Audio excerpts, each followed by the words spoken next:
Hello, everyone. My name is Wisse. I'm assistant professor at Lund University. And I'm very happy to welcome you today to this webinar from the Hippocampal Subfields Group, which was kindly sponsored by the Swedish Marcus Wallenberg Foundation. And this webinar is actually in co-occurrence with a working group that we're having right now in Lund, and Jenna Adams will present some of the work that has already been done today. So I want to quickly go over the program. I'll start with a quick introduction, then I'll give the word to Anna, who will give the update on the hippocampal body protocol. Then we'll go to Marshall for an update on the hippocampal head protocol, then to Robin for the update on the hippocampal tail protocol. Then we will get some information on Hannah Baumeister's work on the comparison of histological delineations of MTL cortices, then the update on the MTL cortex protocol from Jenna Adams, and then finally we will hear more from Kelsey Canada on best practices for quality control in hippocampal segmentations on T2-weighted MRI.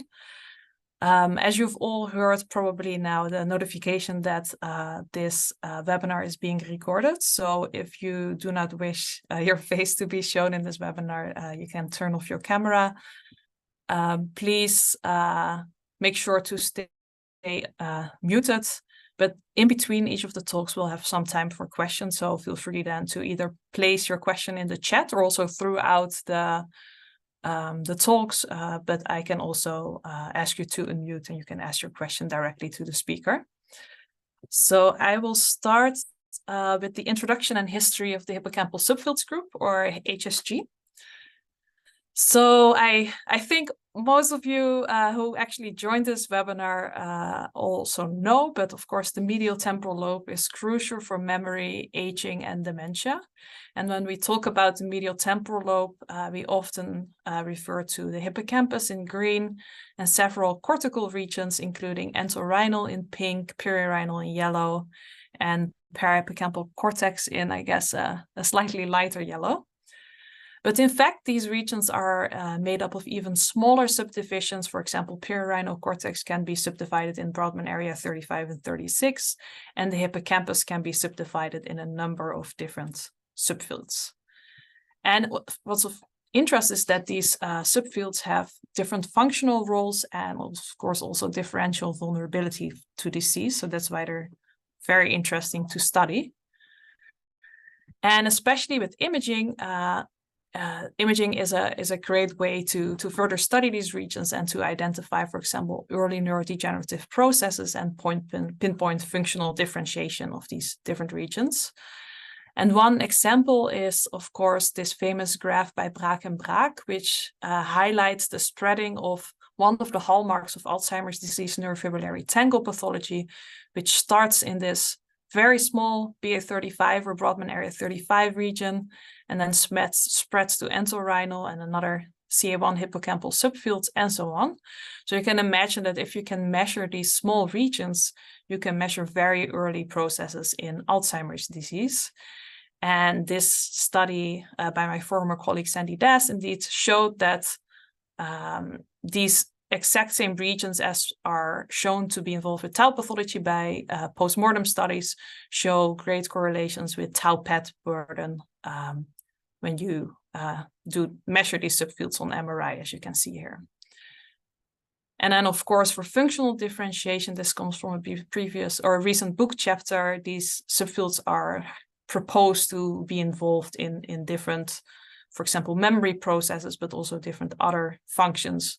And one of the most famous examples, of course, is pattern completion, which is subserved by CA3, and pattern separation, which is subserved by dentate gyrus.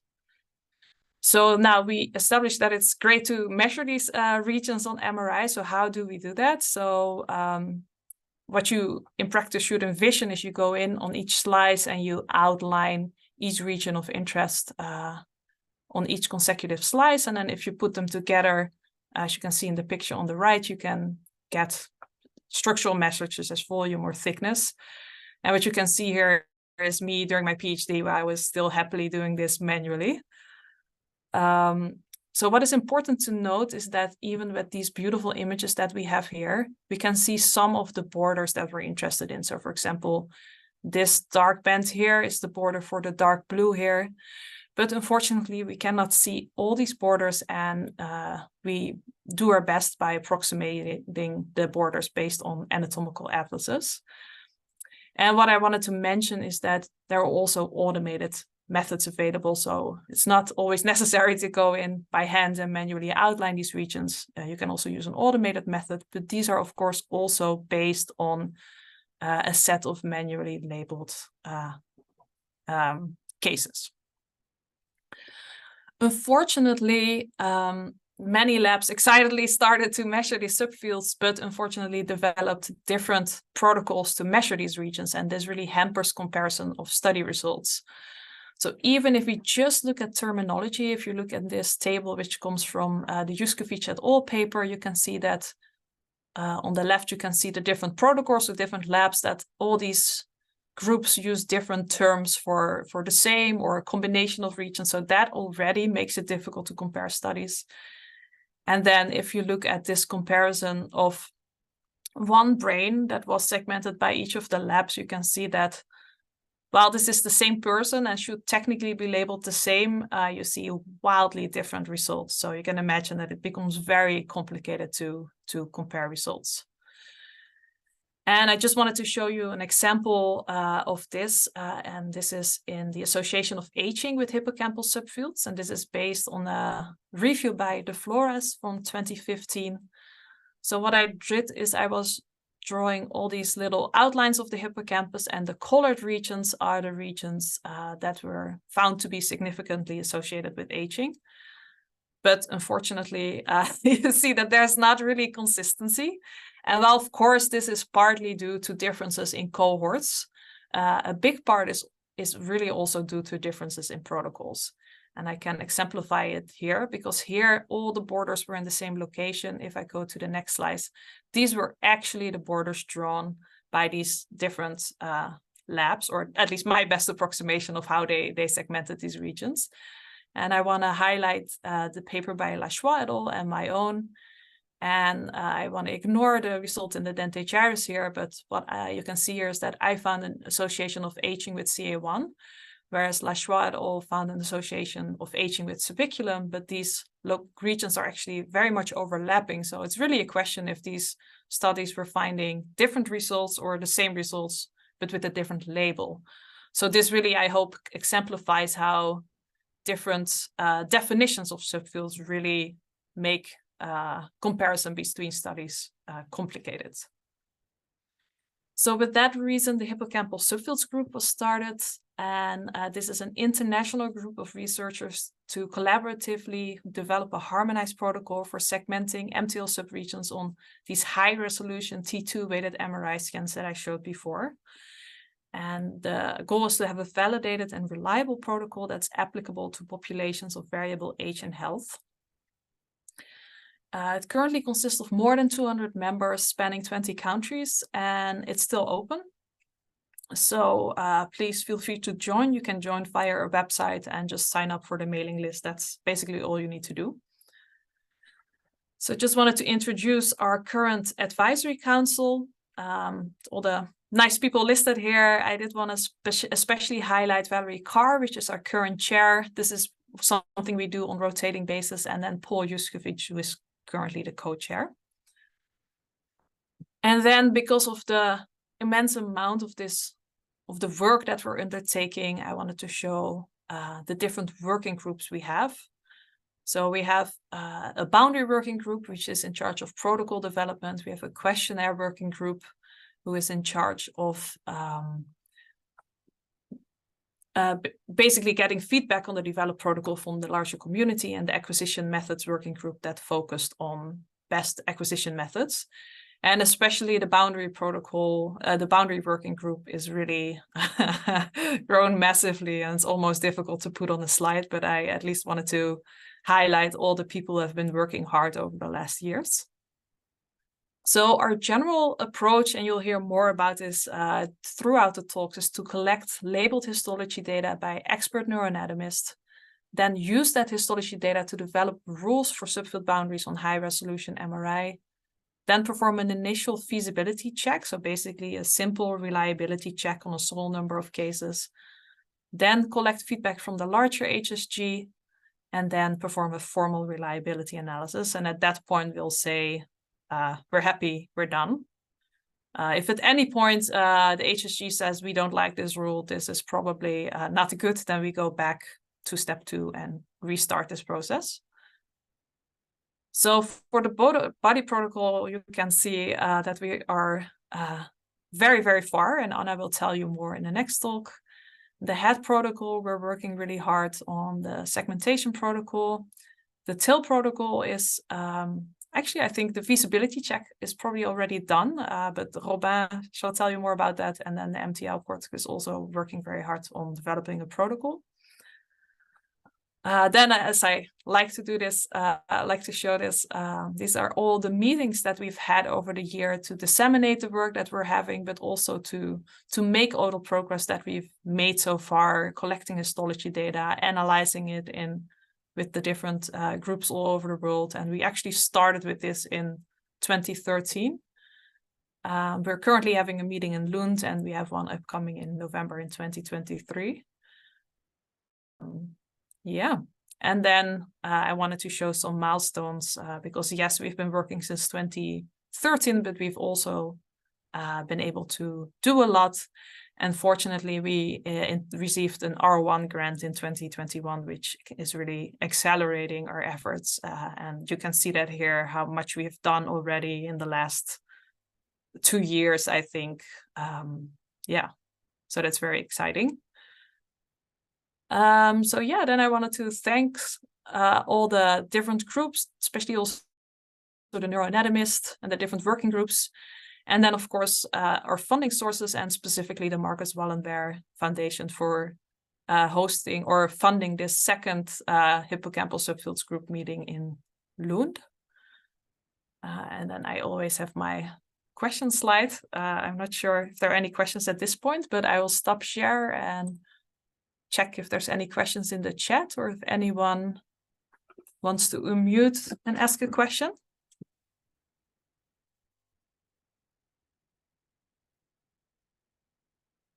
Not ready? Okay. All right. Well, then we are making good time. And I will give the word to Anna Daugherty, who is assistant professor at the Department of Psychology and the Institute of Gerontology of Wayne State University. Yeah, take it away. Great. Thank you, Laura. Just confirming that you can hear me still. Great. Yes, and the slides look good. Okay, fantastic. Thanks, Laura, for setting this up and co-hosting. And especially thank you for our sponsors at the event. I am representing the substantial amount of work that has been done on the protocol to label hippocampal subfields within the body of the hippocampus. And as Laura just showed, this is representing a lot of effort from multiple different smaller working groups that have come back together now into the complete protocol. We have reached the final stage of this, and so I'm happy to say that this is the first official portion of the harmonized protocol from the Hippocampal Subfield Group. And Laura gave you a historical overview, but just to give you some motivation of why we started with the hippocampal body, on the right is a graph that is indicating the number of publications per annum found on PubMed that reference hippocampal subfields. And this is a bit out of date. It was run in early 2022, but nonetheless, you can see that this is exponentially increasing over time. This is a very popular field of emergent research, and it spans the entire human lifespan from childhood development to late life aging, the differential presentation of diseases such as Alzheimer's disease, as well as epilepsy and other MTL affecting disorders. And then also there's a lot of interest in lifestyle and pharmaceutical interventions that might interact with these subfields. All protocols, although they are different, all protocols label the body of the hippocampus, which is the largest portion of the hippocampus. It's also one of the more uniform areas. And so even though some protocols do not include subfield labels within the anterior and posterior tail region, all of the publications that you see represented in this graph definitely overlap with the body. And so it's an obvious place to start our harmonization efforts. And where we started was a scoping review as a group of all the methods and protocol definitions that were out there. Laura already shared this, and so just to highlight a few things that we started by not trying to reinvent the wheel. In fact, we wanted to find where we found similarities across all the protocols within the field. And so there was an open call to any lab group that is working in this area to come together. And this was in the first meetings in 2013 of the Hippocampal Subfield Group. I think even before we had our name, Hippocampal Subfield Group, this meeting was occurring. It's out of those initial meetings that we realized that there is so much substantial variability and that we all are using different histological reference material to validate our protocols, that there really is no singular ground truth to turn to, that there would need to be a development of a new protocol that is going to harmonize the research areas and fields. And out of this initial effort, we did find discrepancies in several boundaries. And the one that I want to highlight for you, just to illustrate a point throughout this talk, is the discrepancy between the boundary between the subiculum, labeled in green here, and CA1, labeled in red here. The location of that boundary was the most discrepant across all of the protocols.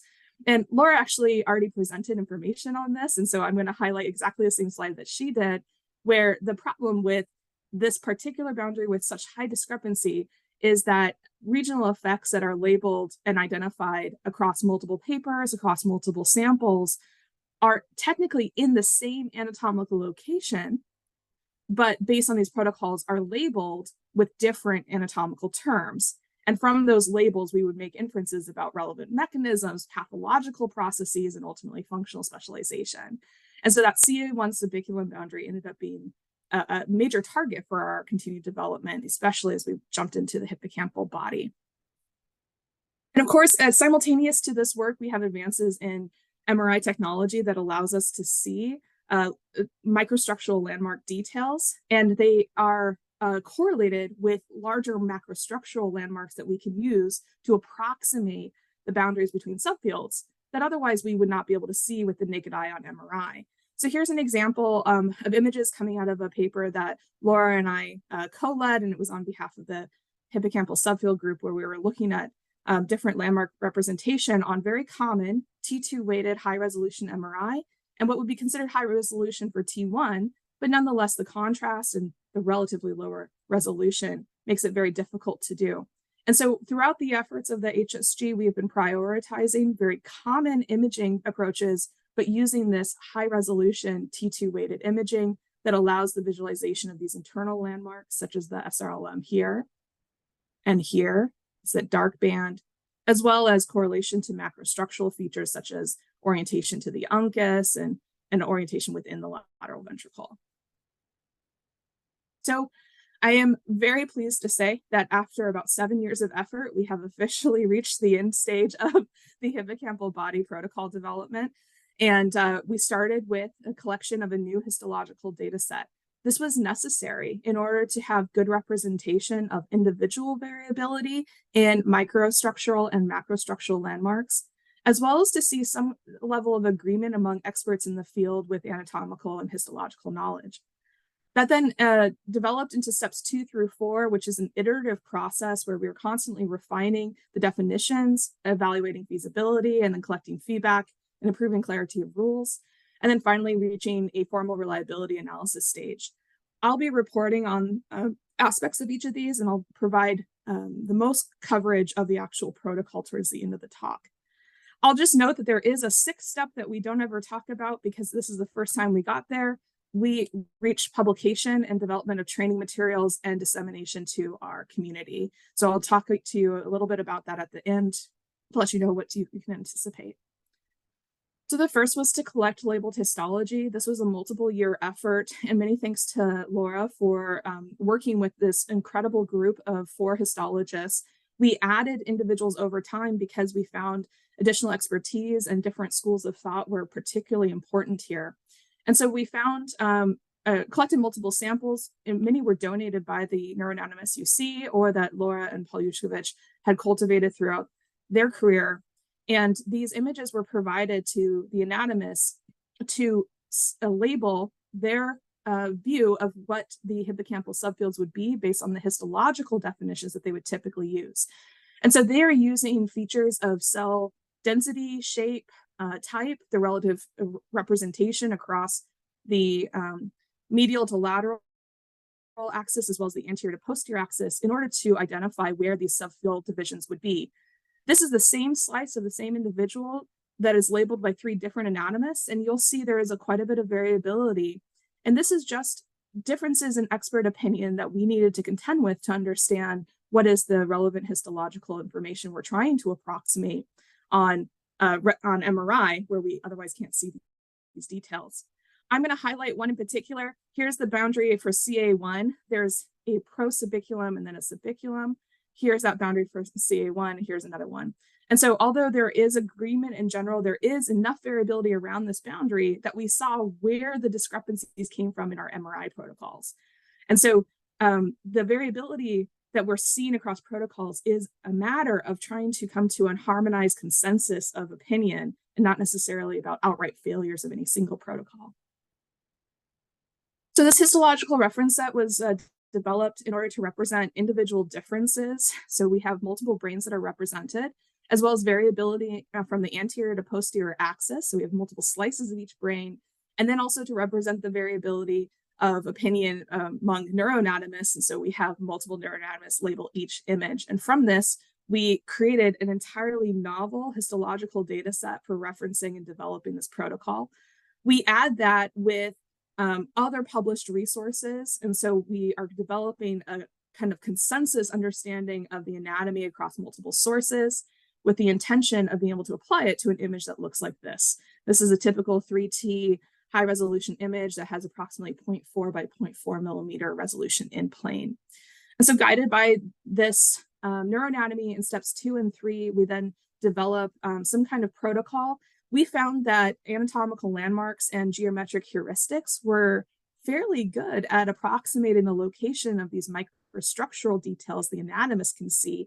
And so we developed a protocol to label the boundaries between the subiculum and CA1, the CA1 and CA2, CA2 and CA3, and then a boundary between the CA3 and dentate gyrus. I will note that before we reached the place where we were labeling these boundaries, which we refer to as the inner boundaries, we had already undergone a similar process and reached consensus and reliability on the outer boundaries, which would be the anterior to posterior differentiation of the body, as well as the circumference of the hippocampus. So from this development of the inner boundaries between subfields, the group that was working on it for over a year and a half was able to refine a protocol, but ultimately couldn't settle on an approach for labeling the boundary between CA3 and dentate gyrus. And so we identified 2 different complementary rule sets where we wanted to move one forward. We referred to one as the geometric rule. This was in general simpler to apply. It had a higher reliability score in the feasibility test. However, compared to the histology, on face validity, it was a little bit weaker as compared to the infolial pathway rule, which approximates another landmark. It was a little more complex to implement based on feedback from our feasibility raters. It did have slightly less reliable tracings, but based on face validity compared to histology, it appeared to be more valid. This is a great example of the benefits of the step 4 process, which is the Delphi procedure, where we provide detailed descriptions of the protocols in development alongside the histology reference material, the rationale for the development of the protocol definitions, as well as the feasibility reliability data. And we ask the community, do you agree with these boundary definitions? Are these boundary definitions clear, or would you have any adjustments to the language or questions about it? And then very importantly, when we were trying to decide which rule to move forward, which one is preferred based on your research and experience? And for the outer boundaries, we provided this reference material along with example segmentations, and 29 different laboratories participated in an online questionnaire. Over 72% had indicated a substantial amount of expert level manual subfield segmentation experience, and all of the outer boundary definitions had agreement. Over a year later, we returned with our inner boundary definitions, and 26 laboratories participated. Again, we had excellent agreement on the definitions, And by majority vote, they moved forward as a group, the HSG moved forward the geometric definitions. You'll see that by majority, they preferred the geometric, although there are some that really did prefer the in-folio definitions, and then a holdout that really had no strong opinion either way. And so we did consider the cumulative evidence and ultimately move forward only a geometric heuristic based on the opinions of the HSG. That then is feed forwards to a formal reliability analysis. So in this process, then we created a representative data set that was a holdout data set that was never looked at during protocol development. And this is important because the protocol should be able to be applied to any other comparable image, even though it wasn't explicitly developed on that image. This is the essential bedrock for validity in application throughout our research. We did choose representative 3T high resolution T2 weighted images. These included common imaging artifacts and poor scan quality, although it did not include extreme failures of scan quality. So these would be all feasible data points that we would see in our research. And the images include brains of typically developing healthy children, of young, middle-aged, and older adults, some with cardiovascular disease, as well as disease groups. And in particular, we use some of the data collected in ADME in order to represent the different diagnostic groups across the harmonized data set there. We then recruited multiple raters who may have had experience with another subfield protocol. We consider these experts in the sense that they have already done hippocampal subfield segmentation in some way in their own research, but they were naive to this protocol. They had no prior knowledge or experience with this protocol. And then we had one novice rater, someone who had never manually segmented a hippocampus before. And the purpose of this is to see how generalizable is our training protocol, how much initial knowledge is necessary in order to achieve reliability measures. So many thanks to our tracing team, Kelsey Canada, Thackeray Brown, and Gustav Rodman, for their exceptional work on moving this forward in our final stages. And I'm very happy to report that all of the boundaries that reached consensus in the Delphi procedure have now passed the final test for reliability. We have excellent between rater reliability across all subfields. We would consider a 0.85 or higher to be excellent and acceptable. I'll note that the CA2 left and right regions are below that mark. However, these are the smallest of the subfields, and we went in anticipating a more difficulty meeting that standard in a region this small. And so as part of our protocol reporting out, we'll include this definition for a region separate and make recommendations for researchers who would want to work with the CA2 label separately, as well as recommendations of how you might collapse this label in with either CA1 or CA3 and the pros and cons of that approach. We are also concerned about within rater consistency because of the interest in longitudinal study, and all of the metrics for interclass correlation coefficient as well as DICE coefficients met the benchmarks for within rater consistency as well. This meets our highest standards of reliability within the imaging field in our applications and research, and we are thrilled to say that this protocol now reaches a harmonized stage. So this is the harmonized protocol for the body outer boundaries. We have every intention in the HSG to develop a protocol that labels the full anterior to posterior axis of the hippocampus. And the anterior portion is the head. You'll be hearing from the working group on those updates later. And then in the posterior region are some slices that will present with subfields and then a label of the tail. The reason why we have an anterior and posterior boundary for the body is to signal when to change to this protocol rule definition for subfield labels. And outside of the anterior and posterior boundaries, other protocol definitions would be in place. However, there are many groups that may only be interested in working with measurements from the body, and this protocol would be appropriate if you want to only label subfields within the body for the purposes of your research. The anterior boundary uses very common landmarks, such as the last visualization of the uncus. And so we provide an example here of the uncus region that's visible on the right side of the image there. And then on the left, we are posterior to the uncus where it's no longer visible. We identified new landmarks in the posterior boundary that would work on these types of images and would rotate with differential head placement in the scanner. And so we chose midline structures. The priority ranging is a visualization of the lamina quadrigemina, or the superior colliculi and inferior colliculi. And any visualization of these structures in a hemisphere would indicate that you're still in the body, and it's the last visualization that indicates transition to the posterior tail region. And then outer boundaries were defined in order to trace the circumference of the hippocampus, to exclude CSF, the adjacent white matter, and so on. And the SRLM is an internal structure that separates the subiculum and CA1 subfields from the dentate gyrus. It also extends externally towards the midline on the superior edge of the subiculum. And based on our review of the literature, as well as available evidence coming from HSG members, we identify that the SRLM is included with the label and is ultimately included with the subiculum and CA1 subfields. This is perhaps where the most important effort was actually extended, which is the definition of the inner boundaries. These are the boundaries that are going to differentiate between the adjacent subfields. And we identified a geometric heuristic that approximates the microstructural landmarks that would be defined on histology by anatomists. And we have created cartoon versions of the rules, as well as representations on different slices. It starts with two macrostructural landmarks that we refer to as the A anchor point, and then also the most lateral edge of the hippocampus. The A anchor point is at the opening of the hippocampal fissure, and it sits adjacent to the superior edge of the subiculum. And from that point, then extending a line horizontal to the most lateral point of the hippocampus, that includes the most lateral aspect of the white matter that can be visualized. This initial line is then segmented in half by a perpendicular bisector, and it needs to be oriented at 90 degrees to the line that was just drawn. These two lines will rotate with the hippocampus in the cases of hippocampal malrotation. It will also change the relative placement of the boundaries for the subfields with non-canonical representation of the shape.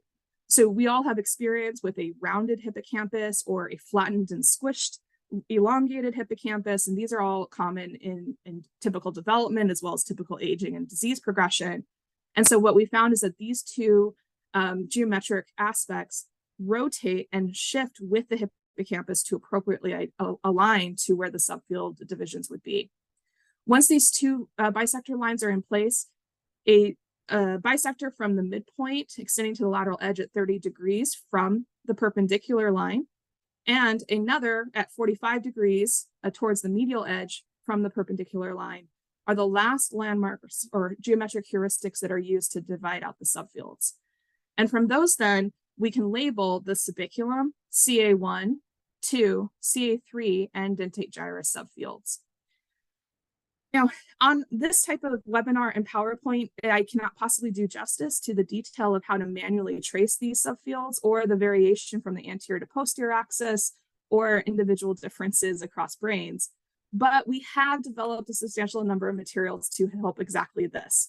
So our next stage, now that we've reached harmonization, is to publish the protocol. That publication is in development right now and will include a protocol description with all the technical anatomical terminology, as well as the description of this geometric heuristic, show evidence of the histology validation that we use to develop the protocol and ultimately establish face validity, the results of the Delphi procedure to show a consensus or at least majority agreement within the field, and to carefully discuss areas of disagreement and implications for research if there are some individuals who would like to consider alternatives to this protocol. And then finally, the detailed reliability testings between raters and within raters. In this process, we've developed a substantial amount of supplemental materials and many examples of oddities that occur in imaging. And so this publication will also have an 85-page supporting supplement document with lots of examples and images. Now, the publication alone would not be enough to have wide dissemination and adoption. And so the HSG has started to develop an infrastructure and platform so that we can implement this in the field, support the training and adoption across laboratories. We are trying to develop this for groups that may not have any prior experience with hippocampal subfields so that we can develop a common language and understanding of anatomy, as well as the application of the protocol in a reliable manner within the field. And so we've provided training documents with step-by-step guides to apply this heuristic and label it on multiple image sets. We've provided those image sets that have been donated by HSG members with multiple segmentation files from our reliable raters, and we will share the reliability set results so that your group can train on exactly the same set and confirm reliability with our raters. We also have detailed video demonstrations with my voiceover describing the different anatomy that you'll be seeing, the process of identifying that anatomy, the judgments and decision-making that is just natural to manual tracing, and then variations from the anterior to posterior axis, as well as between brains. Again, the goal is to help build a platform for ready adoption and wide dissemination so that this harmonized protocol that we've been working on for 7 years is really meaningfully useful to the field. But there's more. Stay tuned, because with this manual segmentation protocol, we are also developing an automated atlas and quality control procedures so that a group that does not want to invest time for manual segmentation can still adopt this harmonization protocol in a way that is going to promote validity of the estimates within your sample. So I'll stop there. I'm happy to take questions. Thanks, Anna. I knew, of course, the results, but it's still very nice to see everything together. It's really amazing how much we've done. Are there any questions?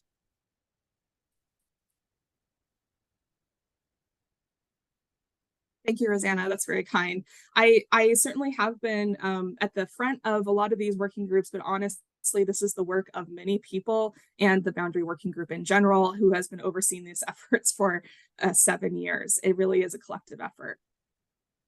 Thanks, Carl. I appreciate it. And thanks, Gail. We're excited to be disseminating this protocol, and I really appreciate all of that support over the years.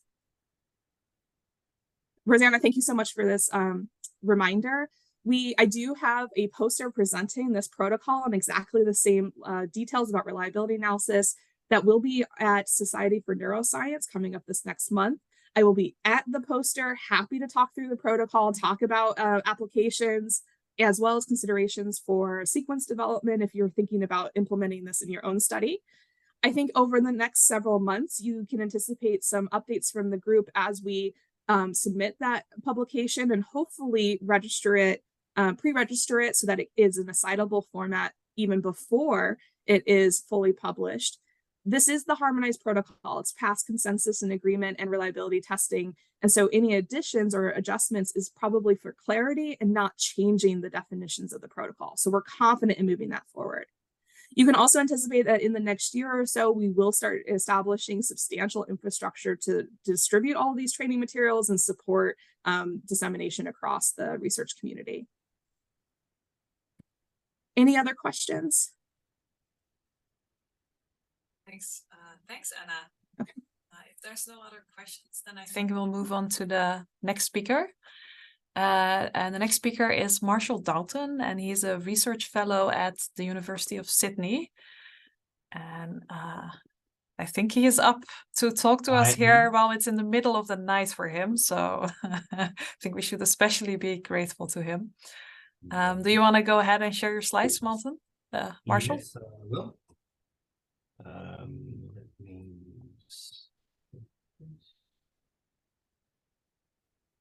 Okay. Yes, that looks perfect. My presentation?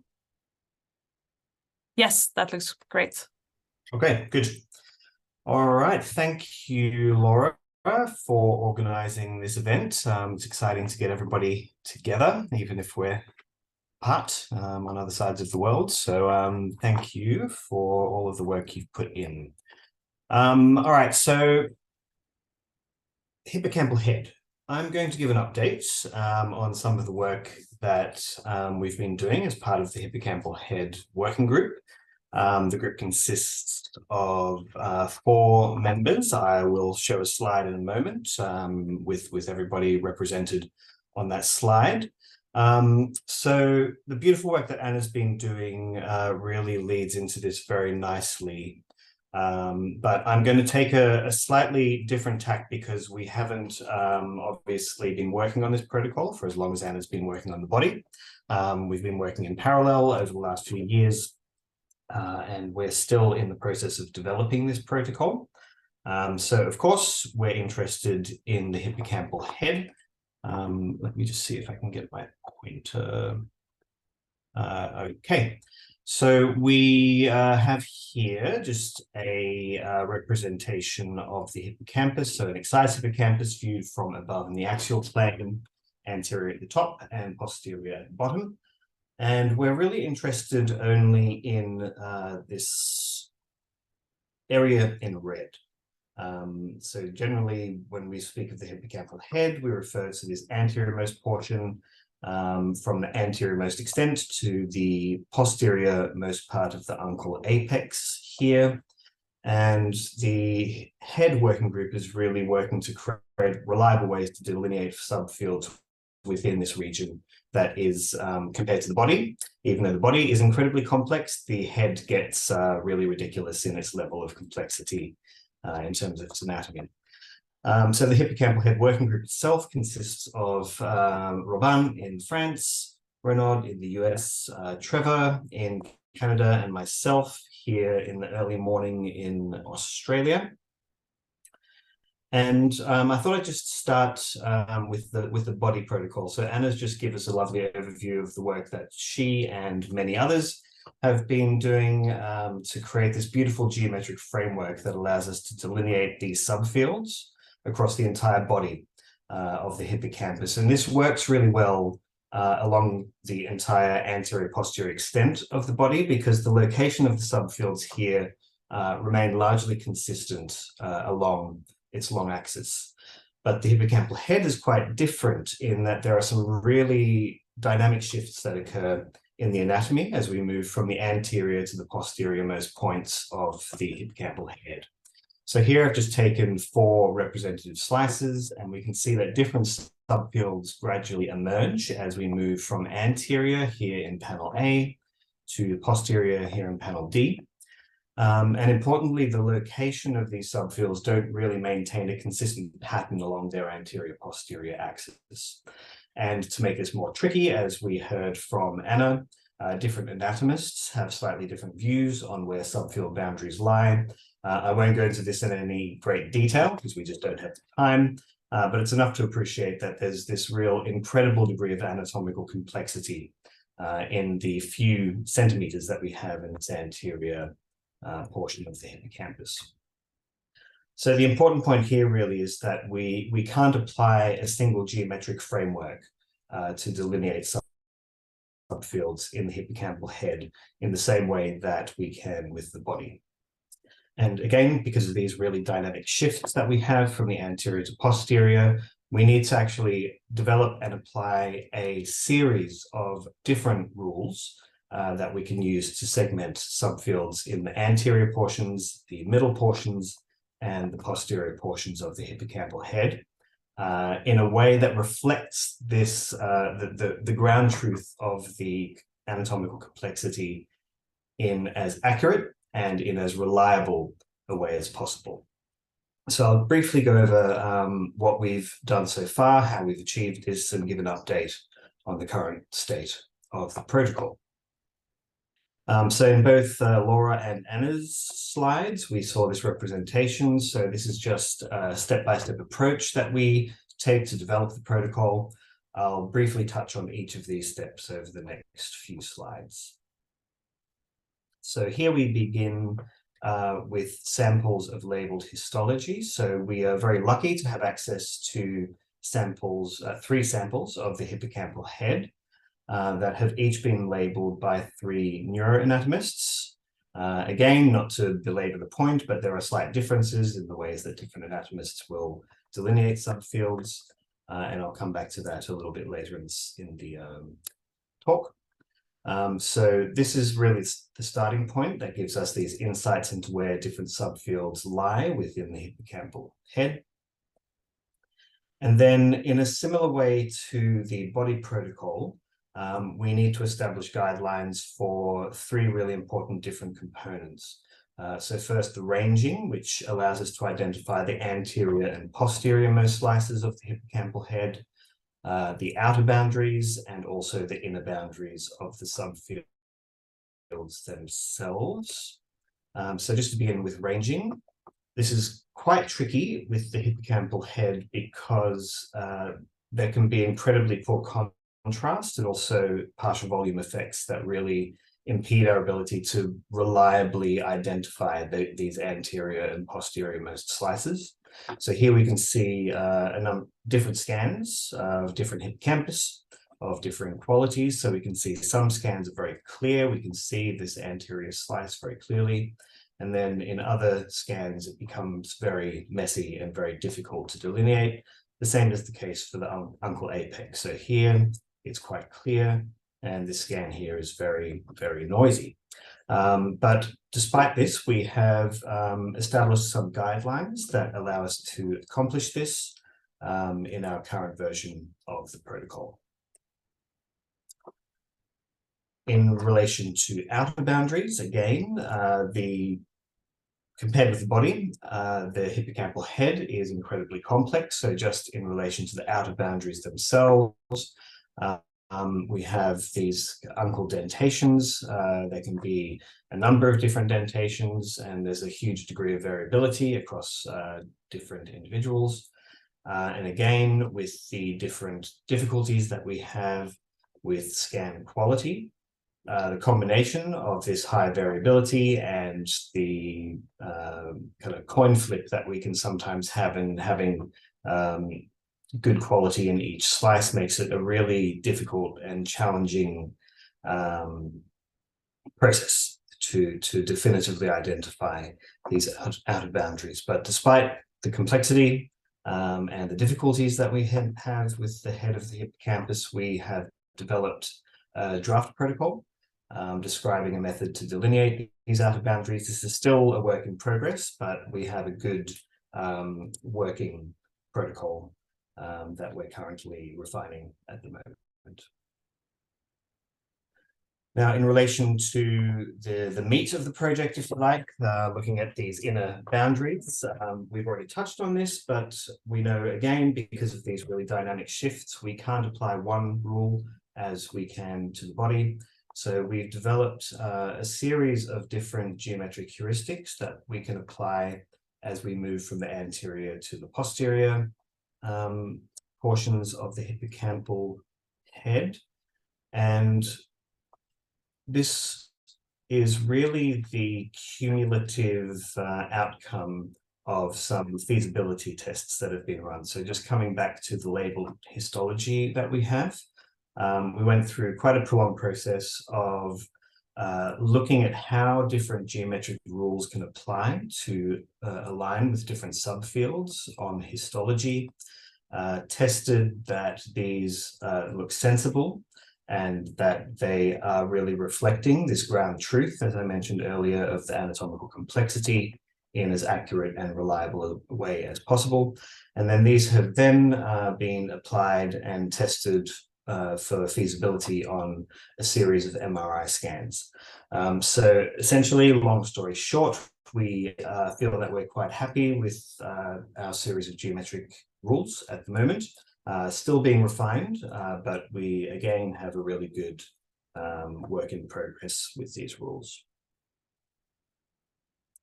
Now, step 4 is a crucial element of collecting feedback from HSG. And on we've had a few meetings over the years, but most recently we had a working group meeting in Albacete in Spain, which was a really beautiful coming together after a long period of time of passionate researchers that were really invaluable. And we tested different rules in relation to both the outer boundaries, the inner boundaries, and also ranging. So all of these different elements of the protocol, we tested on a range of different quality scans, so both good quality and poor quality.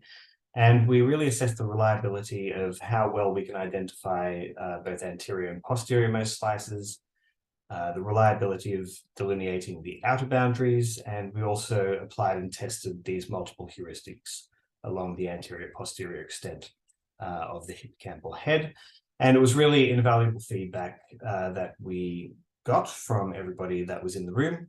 And we've identified specific areas of strength and weakness in our protocol, and we're further amending and improving the protocol based on this feedback. So again, after this feedback has been collected, we come back to step 2, and we're currently, as it says here, taking these insights to further refine the protocol moving forward. Now, again, we, after refining the protocol once more, we'll be collecting more feedback from the HSG. We're having a small meeting in Baltimore prior to the SFN meeting this year to finalize some specific components of the protocol. And then the next step following this will be to embark on some of the more formal reliability analysis that Anna touched on, and I'm sure I'll be calling on Anna's help to get as much advice as I can in relation to making that move forward as smoothly as possible. So that's where we are currently. I think we have a really good working protocol in place. Just after a few more refinements and a bit more testing, I think we'll be ready to embark on this more formal reliability analysis. So thank you for your time, and I'm happy to take questions. So much, Marshall. It's very nice to see the current status of the protocol and the progress that was made in Spain. Yeah. Are there any questions?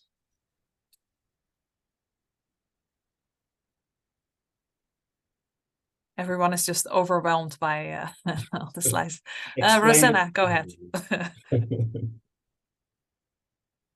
Thanks for an update, Marshall. I was just wondering, since you have previously segmented the hippocampal head in your work with Eleanor McGuire, I was just curious if I know the protocol is not finalized, but do you want to make any sort of general statements about similarities or differences or anything like that in terms of how the harmonized protocol is diverging or not from like your previously published protocol?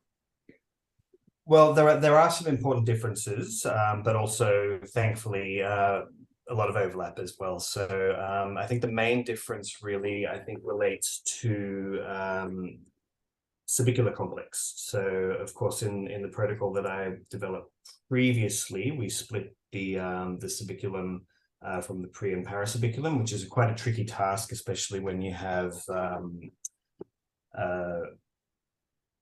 varying degrees of quality in the scans. So that protocol was really geared more towards very kind of high quality, bespoke structural scans, if you like. Whereas I think this is more geared towards real world scans that can be used in the clinic. Yeah, I think that's the main difference. But otherwise, I think there's a lot of similarities between how, for example, CA1, the dentate gyrus, and the CA3 regions are delineated across those protocols. Thanks. Yeah, thanks for the clarification. Are there any other questions? All right, then thanks for getting up in the middle of the night, Marshall. My pleasure. I'll hang around in case there are more questions. Yeah, thank you. Over the course of the meeting. All right, thank you. Okay, so then I'm happy to introduce the next speaker, Robin de Flores, who is a postdoc at the University of Normandy in Caen. All right, floor is yours.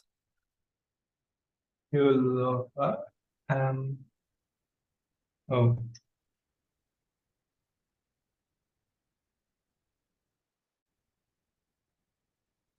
Sorry.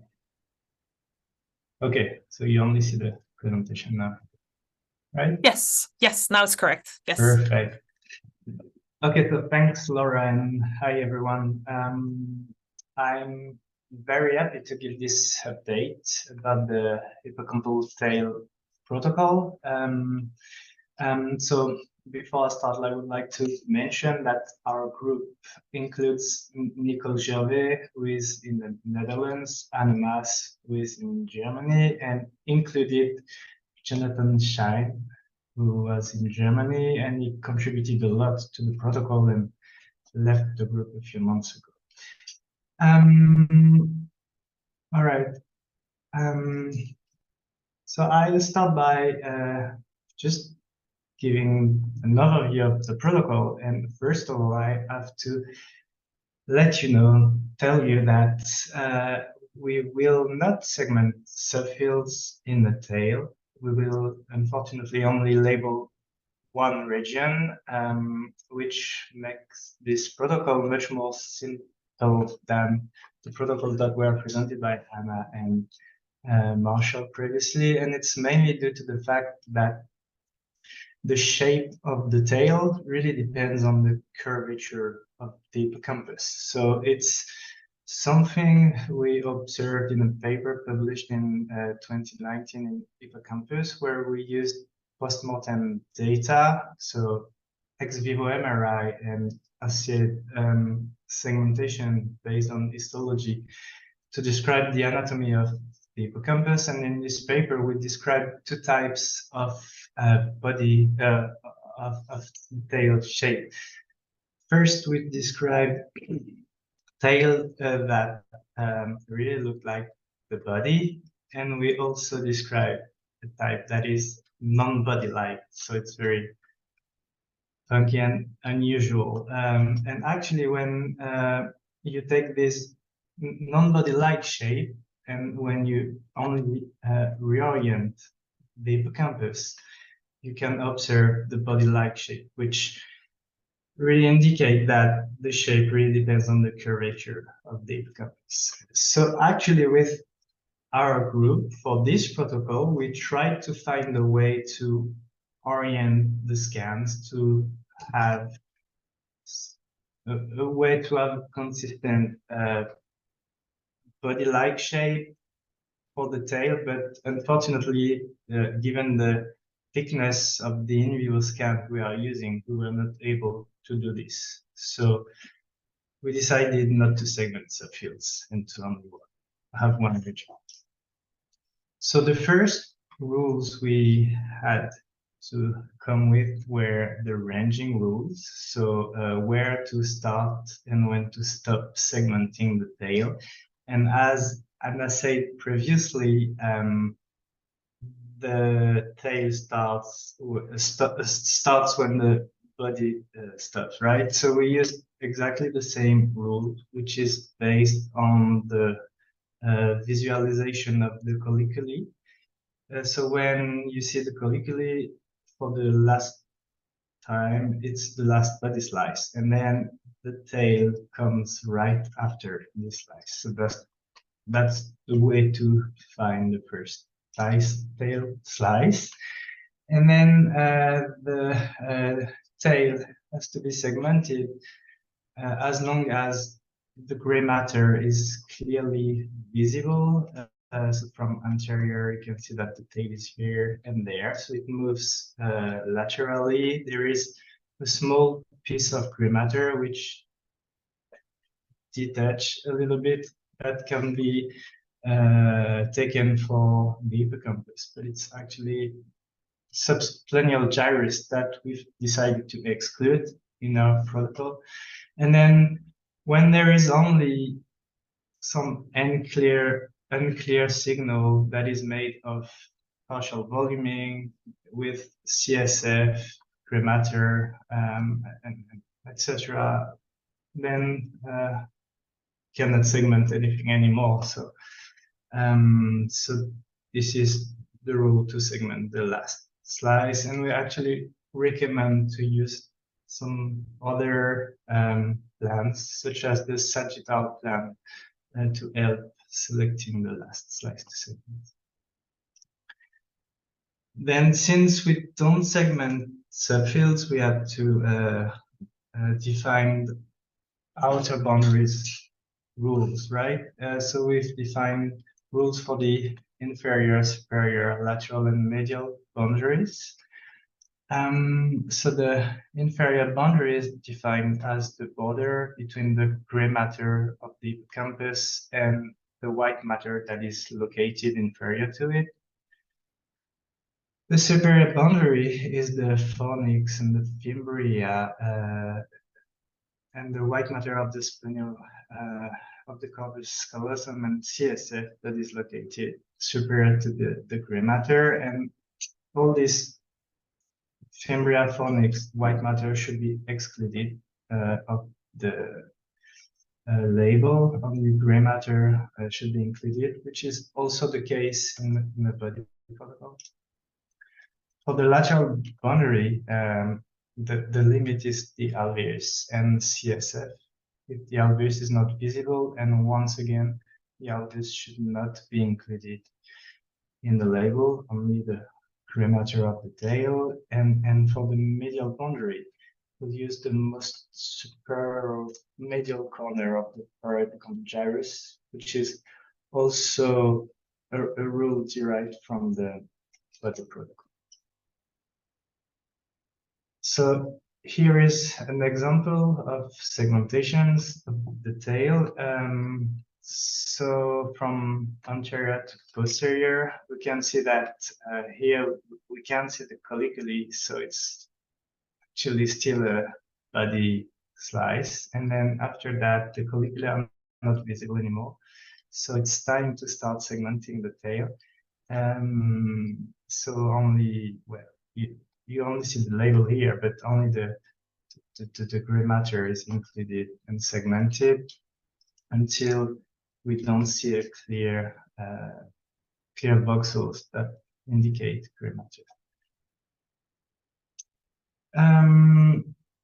So we have defined these rules and we've written the protocol. So we've actually tested the feasibility of this protocol, and we have recruited 2 raters with quite a lot of experience in segmenting subfields and the hippocampus. So one rater was actually from our group, and the other was completely naive of the protocol. So they were trained, the protocol was explained, and then they had to segment 4 scans. So we first evaluated the reliability for the ranging, and we obtained kappa of 0.71, which is a substantial agreement. And we also evaluated the reliability for the outer boundaries. So, just comparing the volumes, the segmentation, and the reliability was excellent, so 0.99. You can see examples of segmentation from anterior to posterior for the 2 different raters. And you can see here that it's very, very similar. So that's great. We are very happy with this. So now it's time to share the protocol to the community to see if you all agree with our rules, if it's clearly described, if you have feedback. So the protocol will be sent with a lot of other stuff, such as examples and video to show how to apply it, etc. And if we reach consensus, then we will be able to test the reliability for real, just like Anna and our group did for the body, including raters who are completely novice, and including more scans. So that's the plan, and this is where we are. So yeah, thank you very much for your attention. Thanks, Uwe. Nice to see also the protocol development for this one. And I see we have a question. Greg, feel free to unmute. Really, really nice update. And, it's sad to see the sort of inability to actually go and hit the subfields and everything there, but it's totally understandable with the thick slabs and the rotations.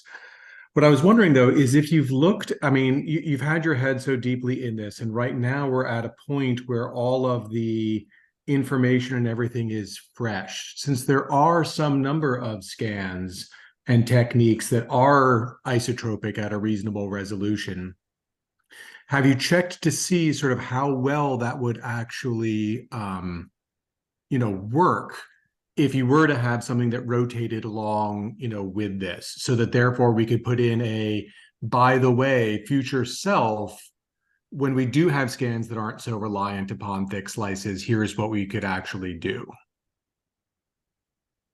Yeah, that's a good question and comment. We did not really do it.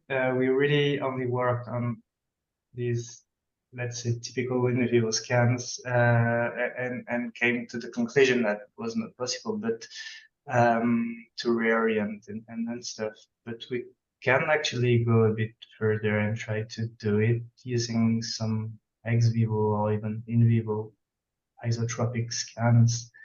Yeah, I mean, I wouldn't spend a huge amount of time on it, given that so much data is being collected now with the fixed lab protocols and everything. But again, is there going to be another time and place in the universe in 5-10 years when those aspects of our scanning have changed that would have had so many people having their heads deep inside this so well? I guess it's maybe just my aging and forgetting what I did, a week or so ago or a day or so ago. In any case, I think, it'd be really nice if we can just even in a drafty kind of form, lay out a sort of a roadmap for our future selves. Yeah, absolutely. It's true that in the future, we'll definitely, we should be able to do it. So why not? Yeah. Thanks, Greg. Yeah, and thanks. Actually, the protocol will be presented at SFN by Nicole Gervais as well as a poster. I forgot to mention that. And then there's one question from Monica. Hi, hello. Thank you to everyone for the brilliant presentations. I have a question about the pulvinar for the last presenter, the tail of the hippocampus. Is there any way that the pulvinar can be related to the beginning of the tail of the caudate, the end of the body of the hippocampus? Because as I measure manually hippocampus and the tail especially, that comes out as a very big nuclei that is a big important neighbor of the tail of the hippocampus. So I wonder if you've considered that, or the group has considered that. Yeah, not really. It's true that it's something that we can definitely see in our scans, and I think, we actually directly based our rule on what was done with the body protocol, so we didn't really think too much about this, to be honest. So Robin, I can jump in because you're exactly right. We made that decision for you in the body protocol, so you did not have much option there. And Monica, we considered multiple very common landmarks that are visualized for distinguishing that posterior tail region. The pulvinar is one of them. The disappearance of the lateral geniculate nucleus is another one that would be common in histology, but less common on MRI. The reason why we chose to not use the pulvinar is in part because of its size. And so differential alignment in the scanner with head tilt and skew, it actually starts to missignal when the body might actually stop. It also is prone to some partial volume interference when we have head motion, and whereas the colliculi structures seem to correspond well to approximately the same landmark location, but was less prone to those imaging differences. We also were able to get even more subtle anterior to, left to right asymmetries that can often happen in the length of the hippocampus, whereas the pulvinar again was so large that we were not able to pick up those subtleties with 2 millimeter slice thicknesses like Craig was commenting on. So in the details of the body protocol, we talk about the alternative landmarks that were considered, the reasons why we disregarded them, and ultimately what led to the reliability of the protocol we used. It doesn't mean that any of these are wrong for any other protocol. It's just helping to harmonize the decision-making with this type of image. Okay, yeah, thank you. Then I think it's time to go to the next speaker. And our next speaker is Hannah Baumeister, who is a PhD student at the German Center for Neurodegenerative Diseases in Magdeburg, Germany.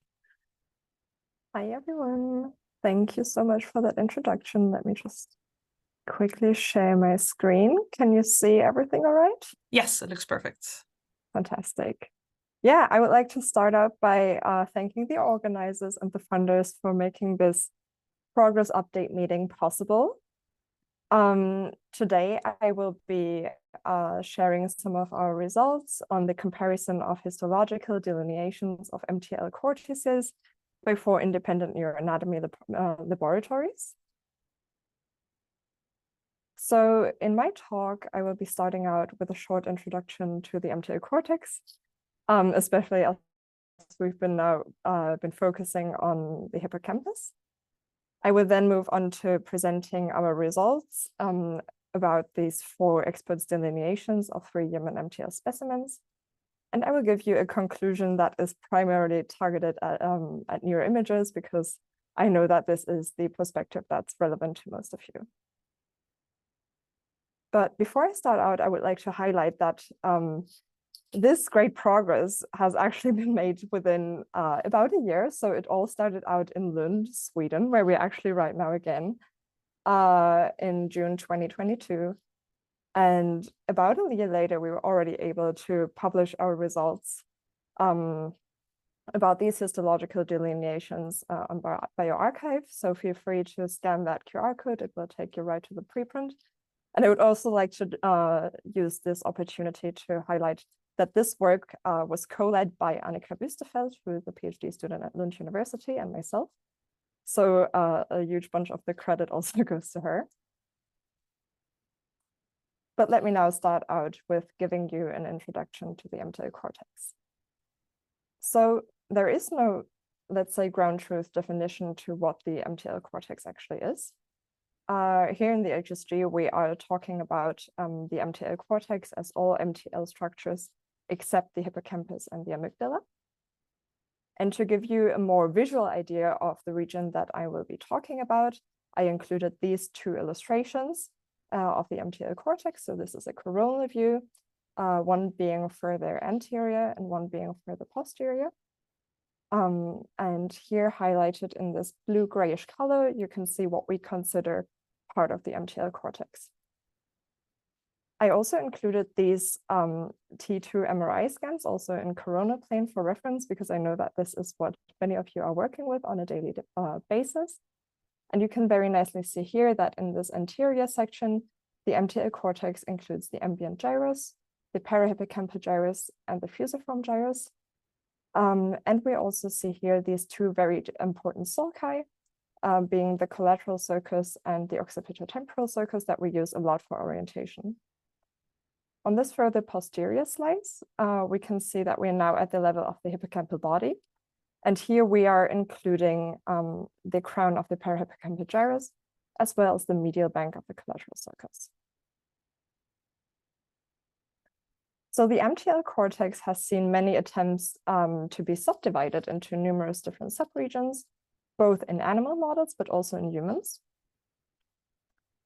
And these efforts have mainly been driven by the fact that in the MTL cortex, we see a transition from more primitive periallocortex in the medial section, so right there next to the hippocampus, to fully structured isocortex in the more lateral sections. In the HSG, we are focusing our efforts on 4 different subregions of the MTL cortex, being the entorhinal cortex, or ERC, which corresponds to Brodmann areas 28 and 34, perirhinal cortex, or BA35, ectorhinal cortex, or BA36, as well as parahippocampal cortex, or PHC, which does not have a corresponding Brodmann area. And there are various formal definitions and terminology in the context of these subregions out there in the literature. And it is, in fact, unclear to which extent neuroanatomists' annotations of the same specimens would overlap for these different subregions. However, we do believe that this insight is much needed to provide a neuroanatomically informed segmentation protocol to the community. So our attempt to fill this research gap is that of providing 4 experts' delineations of 3 human MTL specimens. So for this effort, we first prepared MTL specimens for histological annotation. So here you can see an overview of the 3 specimens. We tried our best to cover a wide age range, though all specimens were older adults. Also, both sexes and both hemispheres were represented, as well as a wide range of possible collateral sulcus patterns. I also want to highlight that we have one case with some significant neuropathology and subsequent neurodegeneration. So the specimens were cut perpendicular to the long axis of the hippocampus, starting at the temporal pole. And this was done to kind of mirror what we are also using, what we are also doing with in vivo imaging. And here you can see a screenshot of the histology tool that was kindly provided by Paul Yushkevich's team at UPenn. So all of the slices were digitalized for annotation, which made this international collaboration possible. So in the next step, 4 expert neuroanatomists made annotations of the 4 MTL subregions on these digitalized slices. So annotations were made on Nissl stain sections, which were 5 millimeters apart. And these are the 4 neuroanatomists who were kind enough to put all this work into this project. So Ricardo Insausti from UCLM in Spain, Olga Kedo from Forschungszentrum Jülich in Germany, Jean Augustinac from HMS in the US, as well as Songlin Ding from the Allen Institute, also in the US. And if you've been in the field for a while, I'm sure that many of you have stumbled across these names. So we are really beyond grateful for their time and effort. So finally, we conducted a qualitative analysis of these annotations and the underlying cytoarchitectonic definitions of the subregions as defined by the neuroanatomists. And I will go through the results of our study region by region. So here, starting with the entorhinal cortex. The entorhinal cortex was considered perialar cortex by all neuroanatomists, which actually very nicely was translated into quite high overlap, actually the highest among all regions. So here, what you can see is one specimen starting from an anterior slice and going further and further posterior. And the darkness of the red here represents the number of annotations that were made in a given section. So the darker the color, the more agreement on, in this case, entorhinal cortex. And entorhinal cortex was consistently placed at the crown of the parahippocampal gyrus, as well as the medial bank of the collateral sulcus. Brodmann area 35 was considered perialar cortex and or proisocortex. So you can already hear that there is a little more disagreement on the cortex type for this region. And we also see that in the annotations. So what you can see here is that there is mainly overlap in these intermediate sections and not so much at the outer sections. And this is something that we consistently observed in the annotations, that overlap, I think you can also very nicely see that here for the entorhinal cortex, is highest for these intermediate sections and not so much for the anterior and posterior ends. Brodmann area 36 was considered proisocortex or isocortex by neuroanatomists. And again, that translated into a little more disagreement, yet we saw some substantial agreement in the intermediate sections, and this region was placed on the collateral sulcus and or the crown of the fusiform gyrus. So there was some variability as to how far lateral the region extended. And finally, the parahippocampal cortex was defined as perialar cortex, proisocortex, and isocortex by neuroanatomists. So you can already tell that this is a region that holds a lot of cytoarchitectonic variability. And we also see that reflected in the annotations. But again, we do see some encouraging overlap in the intermediate sections. And because I would really like to show you some of the more close-up histology for this presentation, I also included this slide. So what you can see here is one specimen, quite far anterior in the MTL cortex. So here, 10 millimeters after the temporal pole, ranging up to 25 millimeters after the temporal pole. And what I would like you to focus on here is this section, this layer 2 of the cortex that is highlighted as A. And we are looking now for a feature that is really typical for the entorhinal cortex, which are clusters of cells in layer 2.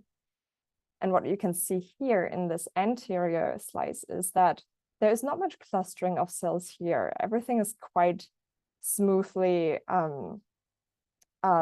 distributed. But when we now move one slice further posterior, we can see some clusters of cells forming here, which is so characteristic for the entorhinal cortex. And this is very nicely translated into these annotations, where we don't see annotations of entorhinal cortex here, but we already see two neuroanatomists considering this part of the cortex entorhinal cortex. And when we then move even one slice further posterior, we can see these clusters becoming more and more nicely developed. And here also we see agreement, perfect agreement of neuroanatomists saying that this part of the cortex is entorhinal cortex. So to sum this up, I would like to give you a short conclusion. I think the main thing that I would like you to take away from this talk is that there is no single ground truth definition of the MTL cortex subregions.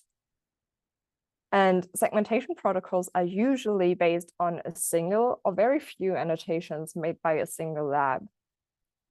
So this means that there is limited comparability of protocols and also results, obviously.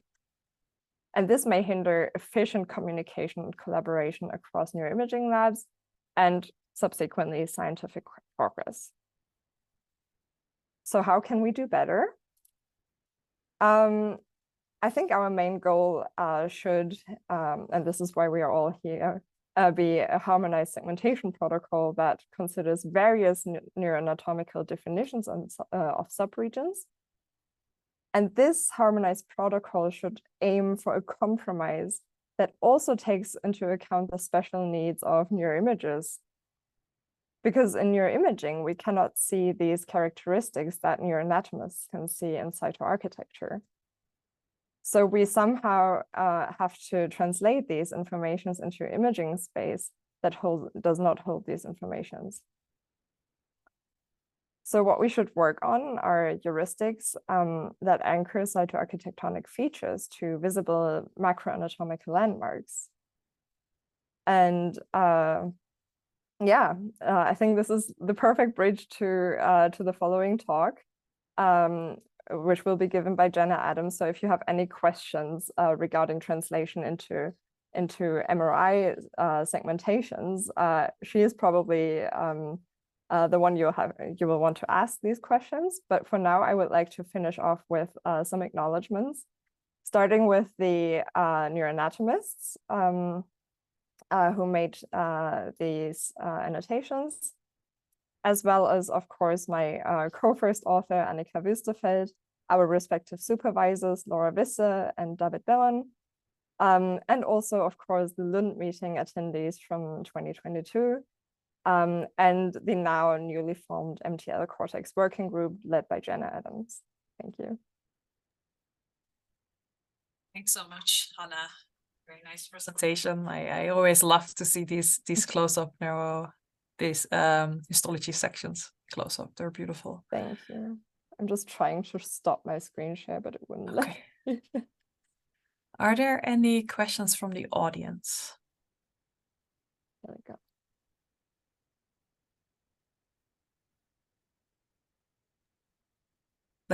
Not a question, but just a quick reaction. You know, in looking at that, I put this in the chat that this seemed very, very much the conclusion. It might have been the second HSG, meeting or something like that, as we're staring at the fact that we don't have agreement across anatomists.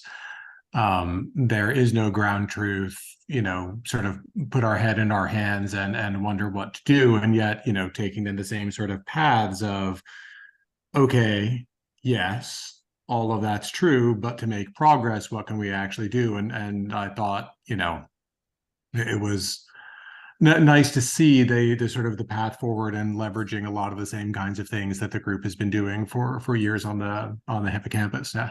Maybe in take two of it, it'll go a little more quickly as a result. But fantastic stuff. Thanks. Right. If there's no other questions, then Hannah is right. It's a perfect segue into Jenna's talk. Jenna is a postdoctoral fellow at the University of California, Irvine, and she will give an update on the MTL cortex protocol. Great. Let me share my screen real quick. Okay, can everyone see that okay and hear me? Yes, it's perfect. Great. Okay. So like everyone's been saying, this is a great segue, and thank you, Hannah, for giving us a really great look at the histology data that's motivating our effort to create and harmonize protocol for MTL cortex. And I'm presenting our update today on the behalf of the full MTL cortex working group, which we've been meeting for the past 9 or 10 months to work on this. So it's a fairly new group, and we're excited to show you our progress today. So as Hannah introduced, our goal is to create a harmonized protocol for manual segmentation of MTL cortex, and that includes the entorhinal cortex, the perirhinal cortex, which we're considering to correspond to Brodmann area 35, which is roughly the transentorhinal cortex. We're delineating the ectorhinal cortex, which corresponds to Brodmann area 36, and then finally the parahippocampal cortex. And again, as Hannah introduced, 4 neuroanatomists annotated these regions on 3 postmortem histology cases, and we've spent a lot of time looking at this histology, and their preprint is on bioRxiv. So our goal is now to take this set of architectural information and identify anatomical landmarks that are reliably detectable on T2 MRI that correspond to these annotations. And to do this, as you saw, there's a lot of disagreement, but we're trying to find a balance between content validity. So are we actually on MRI measuring the more or less true underlying structure that was observed on histology? And also reliability. Can we make a protocol that can be consistently applied to all types of brains across research groups? One of the challenges we've been facing is that, as we saw, there's some variability in the histological segmentations, especially for certain boundaries. And there's also a lot of variability in the temporal lobe anatomy, especially across different disease states. And we only have a sample of 3 histology cases. So we're having to generalize a little bit from these cases. However, I think we've been making really great progress so far. So as mentioned, our working group has only formally started this past January. So we've been at this for under a year at this point. But during this process, we've had a couple different working group meetings, and we're all currently in Lund right now working together these next 3 days. So we're hoping to come back with a lot of great progress even after this meeting. And we're hoping to transition into feasibility questionnaire and reliability within the next 2 years. So today, I'm going to talk about our ranging, which is what we've been primarily focused on the last few months. And before developing our slice-by-slice segmentation protocol, we have focused really on finalizing the range of each individual MTL region. So when I say that, I mean the anterior most appearance of the region and the posterior most appearance of the region based on histology and also previous atlases and literature. And I'll be showing these images below a lot. This is, like Hannah showed, showing the consensus across the 4 neuroanatomists, and darker colors here indicate more annotations on a particular anterior to posterior slice by the anatomist. So dark red, for example, corresponds to 4 annotations of entorhinal cortex. So I'm actually excited to share today that we have a draft protocol of our ranging that we've developed over the past few months. This is still a draft, so we're still openly taking feedback and modifications here, and we're going to hope to send this out as a formal questionnaire to the Hippocampal Subfield Group to get formal feedback and consensus before moving on to our slice-by-slice segmentation protocol. So we'll have a chance to get feedback from the whole community, but we're excited to hear your thoughts today as well. So I'm going to briefly go through our rationale and decision-making behind some of these anterior and posterior boundaries, and then talk about the next steps we have as a working group. So to start, I'll talk about the anterior ranges of the entorhinal cortex, BA35 and BA36. So to start our anterior ranges, we wanted to anchor some of our points to the appearance of the hippocampal head. And to do that, we're using the exact same protocol as the hippocampal head working group. We're trying to harmonize with larger other working groups because we imagine that some people, they'll segment the hippocampus, but then they'll also want to use the MTL cortex. So it's important to us to be consistent with the decisions made in these other HSG working groups. After identification of the hippocampal head, based on our histology, we have found that there is high consensus 5 millimeters anterior to the hippocampal head. So we are proposing that hippocampal entorhinal cortex segmentation will begin 6 millimeters anterior to the first slice of the hippocampal head. And 6 millimeters was chosen because this is a number that provides flexibility of slice thickness protocols, which we know differ across different labs. So anterior to the 6 millimeters, we didn't find as much consensus in entorhinal cortex annotations or border placement, whereas we get great consistency when we move in approximately 6 millimeters near the hippocampal head. Next, for BA36, we have proposed that segmentation will begin on the first slice in which the collateral sulcus appears. And this is consistent with previous histological investigations and other manual segmentation protocols that are existing right now. So again, not trying to change too much from what the field currently does. And in our histology investigation, we have found that at least 2 out of 4 neuroanatomists did in fact annotate BA36 on the first slice showing the collateral sulcus. So that was substantiated by our histology. Next, for the anterior boundary of BA35, this one was a little trickier just because there's not a lot of previous work separating out BA35 from BA36. A lot of groups combine this into perirhinal cortex. But however, we believe that this region is really important to segment out separately because it's very vulnerable to disease.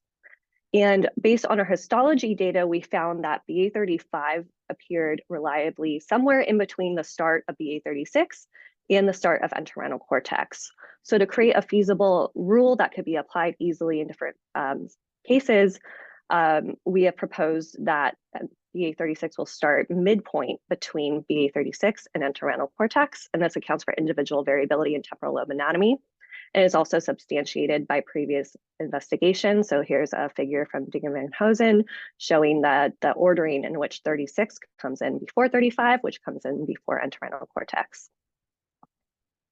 Next, I'm going to move on to what we're calling the transition zone. So this is an area around the level of the hippocampal body start, which is very complex, where we see the ending of regions such as the entorhinal cortex, BA35 and BA36, and the appearance of the parahippocampal cortex. So this region is anchored by the identification of the first slice of the hippocampal body. And again, we're using the exact same rule that the hippocampal body working group developed to anchor this point. So based on our histology, we found that the entorhinal cortex was clearly segmented on the first slice, considered to be the hippocampal body, but was not consistently segmented after that slice. So our rule is that the entorhinal cortex will end about 1.5 to 2 millimeters posterior to the start of the hippocampal body, and that range is dependent on slice thickness of the protocol. Next, we also reliably found that BA35 and 36 were segmented more posterior than the entorhinal cortex was. So this is showing the histology. You can see that it still persists after the end of the entorhinal cortex. So because of that, we are now proposing that these two regions will both be segmented about 2 to 3 millimeters after the end of the entorhinal cortex and end on the same slice, so consistently across the two regions. And again, this 2 to 3 millimeter range gives some flexibility depending on slice thickness of the protocol acquisition. And then finally, for the transition zone, we get the parahippocampal cortex beginning. And this region, as Hannah showed, has high variability in the different annotations across the neuroanatomists. And to promote simplicity and feasibility in this region that has high variability, we propose that the parahippocampal cortex segmentation will begin following the last segmentation of BA35 and 36. So it comes in right after these regions end. And then for our very last range, we're looking at the posterior boundary of the parahippocampal cortex. This is in the posterior medial temporal lobe at this point. And we see that there's also substantial variability on how long the parahippocampal cortex persists. However, based on previous protocols and high consensus regions, so we focused on the endpoint that corresponded to the majority neuroanatomist opinion, we're proposing that in the anterior calcarine fissure is the landmark that designates the end of the parahippocampal cortex. So that segmentation will persist to the slice preceding the anterior calcarine fissure appearance. And that's showing the anterior calcarine fissure here. So that was a lot of information I went through very quickly. So I have this slide as a summary. And again, we're really excited to hear feedback on this protocol. We're going to do a formal questionnaire that'll with a large document with a lot of more information about different types of cases and caveats and different appearance of secondary landmarks that will help motivate these landmarks that we're using. So we're excited to hear more information from the community on how we could adapt this protocol and make sure it fits the needs of everyone working on the medial temporal lobe. So with that, I'd like to thank the medial temporal lobe cortex working group shown here. So Hannah, Tan, Anna, Nagar, Tammy, and Annika for all their help, as well as the HSG Advisory Committee, our neuroanatomists, and all the attendees who have come to the HSG meetings relevant for MTL cortex protocol development. And thank you for your attention. I'll put this back up for questions. Thanks so much, Jenna. So much has been done already. That's great. Are there any questions from the audience at this point?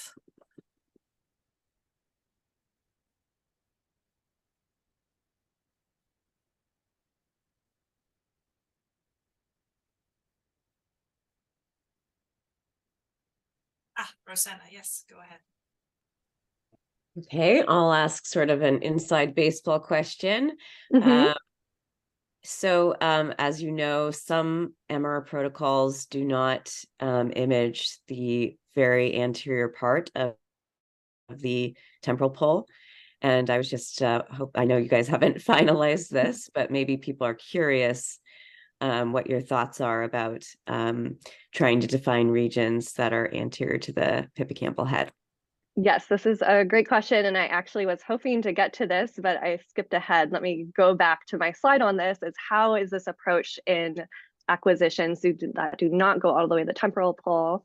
And what we are proposing is for labs who more focus their T2 on the hippocampus is what we're calling a truncated protocol. And in this case, we would suggest starting segmentation 6 millimeters anterior to the hippocampal head. So this is the same level that we start our entorhinal cortex segmentation at.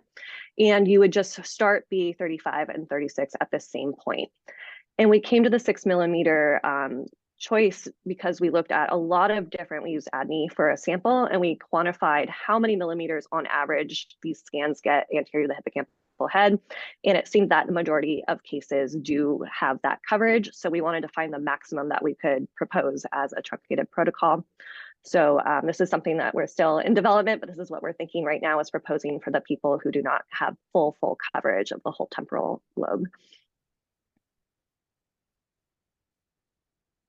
Thanks for that explanation. That's definitely important to Yes. keep into account. Building on that quickly, though, I mean, we've got a big group with a lot of people who do a lot of this. Should we actually be thinking about making a recommendation that you add at least a couple more slices, even if you don't get entirely out all the way to the pole? Yeah, absolutely. I think looking at this histology, it's really notable that especially 35 and especially even more so BA36 really do occur very anteriorly. So I'd say a strong recommendation to any labs who have a particular interest in BA35 and BA36 that it's really recommended to collect as far anterior as you can and try to get that even that temporal pole if possible. I know it makes the scans a little harder to acquire, maybe more time, but it's for groups that want to focus on these regions, I think it is important. Thanks, Jenna. Great, thanks. All right, and I can't believe we're so well on time. Okay, so we're going to the next speaker, who is Kelsey Canada. She is a postdoctoral fellow at Wayne State University, and she will talk about quality control. Take it away, Kelsey. Yep, just double checking you can still hear me. I can hear you and your screen looks good. Perfect. So talking about something maybe a little less sexy than the other groups, but nonetheless important, is thinking about the echoes of the themes of reliability and validity, and circling that back around to more of a meta conversation that I think affects all of the efforts that we have with the ongoing working groups, which is best practices in quality control of our segmentations, and here specifically hippocampal segmentations. So no surprise necessarily in this first thing of why do we need quality control. It's really critical in terms of promoting both reliable and valid results. When we think about reliability, we're really talking about the consistency of our measurements, either between raters or within a rater over time, or in our automated segmentations over time. And it's important that we actually have construct validity. So is what we are measuring using our segmentations actually a good representation of the true phenomenon? So in hippocampal segmentations, is it trying to align with what we think the underlying anatomy actually is? So we use the best of the ability that we have, as Hannah brought up. This, might vary depending on what you're looking at, how well we're able to do this, but nonetheless, we should be making efforts to have valid measurements. And I think what's important for many of us to consider, if we think back to the chart that Anna showed of that exponential growth in the number of publications of subfields, is that reliability is necessary when we're studying hippocampal subfields, but it's not sufficient to actually have valid measurements. Because we can think about how automated segmentation is very highly reliable, but it can still have incorrect labels on our subfields. And in certain populations, these could be more prevalent. Let's say if there's less contrast, you might have a certain group that has greater amounts of errors, which lead to bias. And then the conclusions that you're drawing are not necessarily representative of the actual underlying anatomy. So quality control provides a means to mitigate measurement errors, that at the end of the day, we want to make sure we're reducing the likelihood of type 1 and type 2 errors in our hypothesis testing, and it's improving the reproducibility and the validity of our results. So I don't think it's a new thing to have quality control at all. Is an important thing to consider, because it's not unique to hippocampal subfields, right? The issues that we have in segmentations from scan quality is across neuroimaging, but the consequence of issues of quality are disproportionately high in our hippocampal subfield measurements. Because if all of us who here know, but I'll give the benefit of the doubt that not everyone thinks about this on the daily, is that hippocampal subfields are very small regions. They can sometimes be less than 1 millimeter in their thickness. They're defined by contiguous boundaries, so they share labels, boundary labels, as Laura and Anna both showed, in terms of where you're putting those boundaries really can impact where you are defining the volumes. And they're distinct in their cytoarchitecture, their neurochemistry, and their function. And so QC is really critical due to the small size and different application of these labels, especially when we think about their application on the anterior and posterior axis. So where does the HSG come into this conversation about quality control? We've noticed that the concrete recommendations for best practices in hippocampal subfield QC, or the reporting of these details, is not really existent in the literature.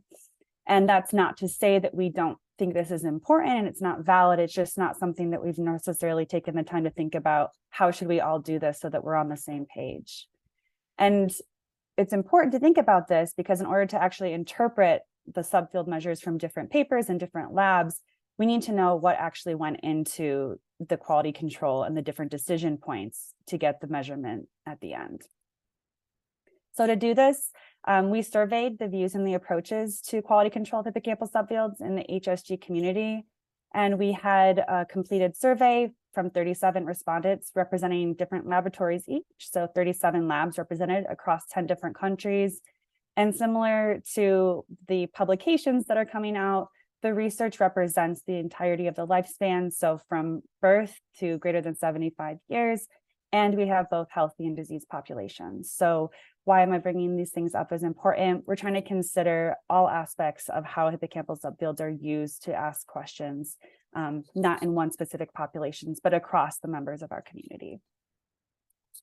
And so really the goal of the efforts for this part of the HSG is to provide guidance covering the decision points that we encounter during the QC process, including these reporting details. And so I did not do this on my own. This is co-led by Nagar and lots of efforts from the rest of the group. And just as a quick high-level summary of what we're attempting to do with this is to provide decision points at each of these yellow boxes. So you've acquired your image. And so we give reviews and recommendations about image artifact identification, landmark visibility, segmentation, error identification, these automated procedures and manual corrections, and data screening. And I'm going to go into some of these in detail, but not all of them, because I could go into the approaches to resegmentation, exclusion, and correction on its own 30-minute talk, so that I will save for another day. And I just want to provide some context to what I'm talking about today, which is during any of these QC decisions, researchers really should consider the context of the population under study. If you have certain pathology, you might have worse visualization, for example, of the SRLM, which would lead to more errors. You don't want to throw all of those people out that have errors due to that, because then you're going to bias your sample unintentionally. Okay. So just a quick scope of the progress of what this is one of the QC steps that we cover is MR image artifact identification. So we're really focused on T2 weighted scans with high plane resolution that were in the oblique coronal view and collected orthogonal to the hippocampus. So this is the recommended parameters of the HSG. And the reason why we cover this in the paper is because artifacts affect the quality of the data, which then in turn affects the quality of our segmentations. And we've partitioned this out separately because based on feedback from the community, almost everyone looks at image quality, but not everyone looks at landmark quality, that I'll get into in a second. So our recommendations for this, just briefly, but we go in much more depth, which is not going to necessarily surprise anyone, is the use of a rating system to determine if an image is of sufficient quality. So here's just a quick example of an image that would pass QC potentially because there's no visible artifacts. An image that you would want to check, it passes, but there might be a higher likelihood of there being errors, or an image that fails that have heavy artifacts.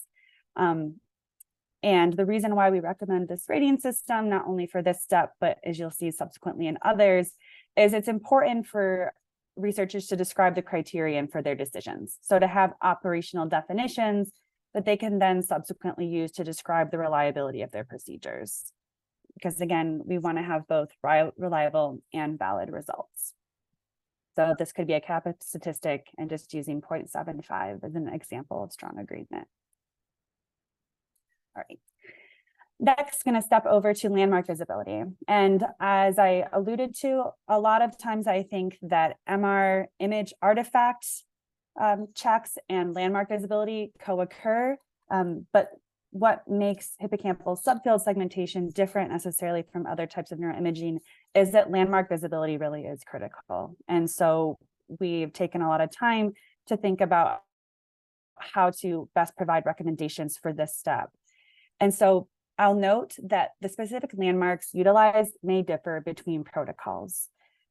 But what is important is that we can clearly visualize the landmarks that are used in a protocol in order to reliably define the boundaries that we need to apply segmentations or to have an automated approach apply those definitions. And so here in the example that I've shown, you see scans that would maybe be pass, check, or fail. I'll go into recommendations in the next slice in both the head and the body. And you can see the SRLM, which is oftentimes used as the landmark that people focus on, that's clearly visible in these first two boxes, maybe less so in these second two boxes. And it's very difficult to have a strong endorsement of where that would lie in these third images. And so the recommendations that we've putting forward is the use of these rating scales where we would have something like a pass, check, fail, because these are somewhat subjective decisions. So by, for example, using a 3-point scale where you can have a pass or clearly visible, check or somewhat visible, or fail or not visible, we again have the ability to have reliability in the decisions that are made within or between raters on images that we think are actually suitable for segmentation. Because if you can imagine, if you have widely varying decisions on this, you're going to have more or less errors depending on who is making these decisions. All right. And quickly, and finally, that I'm going to talk about more in depth, what I think most of us really care about in QC is segmentation error identification. And as a high level note, the ability to QC segmentations is going to depend on some standard anatomy and the knowledge of whatever the atlas or the protocol used was to define these. And most often this is done visually by the inspection of segmentation output. This varies between labs, but you're reviewing the images. So to give two examples that will relate to our recommendations, this is an adapted protocol from Anna Daugherty's lab that I led, where there's a percentage-based decision in order to determine what is a major error. So minor, moderate, major, and we use percentages. So more than 25% to be considered a major error of the label would be missing. But you could still have the same ability to operationalize in something like what Laura Wisse uses in her YouTube approach, where you are still doing identification of major errors that then you subsequently check. And then you look at the extent of where that error is along the long axis of the hippocampus. And so there is the recommendation that we have that you have operational criteria to define severity levels and establish reliability of raters. And then what we go into with more detail is that we really recommend, especially for those who are only correcting or who are manually correcting, is to only correct the most severe errors that you're identifying. So that you're reducing the amount of bias that's being introduced and the burden of the time spent doing this. But I want to highlight that our key recommended practice is to clearly describe in the methods section of a paper how segmentation labels were reviewed for errors. And as a caveat too, if you're using automated segmentations, you should also make sure that they align with whatever the manual delineations were. Okay. So last bit is just, we also provide recommendations for the reporting. Again, this is necessary to support the interpretations for measurements. And this is a lot, and I know that, and this is a very brief snippet of our paper that we're working on, but really the inclusion of the practices and recommendations can and may vary across studies. And the point of providing this and reviewing this is really meant to help guide decisions that any lab makes so that they know what a choice to do or to not to do a certain aspect of QC may impact or may not impact their results, and really to increase the transparency of QC decisions, because it's something all of us think are important. We just don't necessarily report it in the detail that would be helpful to be able to compare across studies. And so in the manuscript, additional aspects that we'll cover, should you be interested, is the shared goal of how to reduce segmentation error threat while maximizing sample size, how to consider data screening practices as a secondary check, and then special considerations for longitudinal data sets. So with that, I want to say that if you want to talk more about this, we'll be presenting this work at SFN in November, and the manuscript is forthcoming. It is very close to being submitted, and then we will aim to preprint it so that people can actually view this. And I want to invite anyone to reach out with questions they may have, and thank you all for your attention and to the funding source for providing this opportunity. Thank you so much, Kelsey. Again, very, very nice to see how much you've done together with Nigar. That looks great.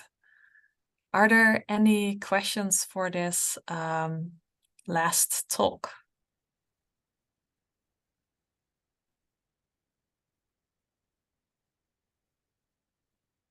Yes, I agree with the comments. QC is very important. Not very so important. sexy, but yes. Very important, not to be forgotten. If there's no further questions, then I think I will make some closing statements. I want to thank all the speakers. Thanks so much for your time and I will especially thank Marshall. He kindly said it was early morning for him, but that was actually 1:45 in the morning. So special thanks to him. So I want to thank the audience for the participation and the great questions. It feels like such a warm group. It's always nice to have these meetings. I also already saw that a few people signed up, so that's great. If you want to be part of the Hippocampal Subfields Group, please sign up for our email list.